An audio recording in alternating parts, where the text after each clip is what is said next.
Hello, this is a very quick look at the Star Wars R2-D2 Metal Earth 3D model kit.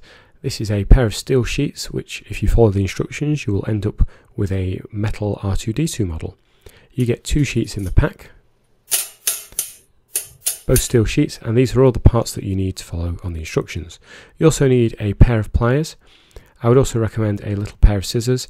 I found getting the parts out just using my fingers to be quite tricky, and I was very aware that I might bend or damage some of the parts. Some of the parts are very small and intricate. Instead I used a pair of scissors. This is just a small pair of scissors on like a Swiss Army knife type thing, and they worked really well at cutting the connections and allowing you to get the pieces out. I'd recommend only taking the pieces out as you need them, as some are very fiddly.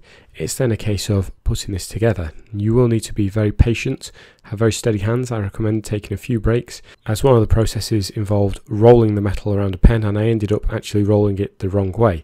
Fortunately, the metal is very forgiving. If you make this sort of mistake, as long as you're gentle with it, you can roll it back out and correct the problem. However, if you are too rough, it will snap. So there's it correctly rolled. And it's really nice as you come back to this, you'll see it slowly building up, slowly taking the shape of R2-D2. So this was actually a couple of days later I'd managed to start putting together all the component parts, until eventually you end up with the finished model.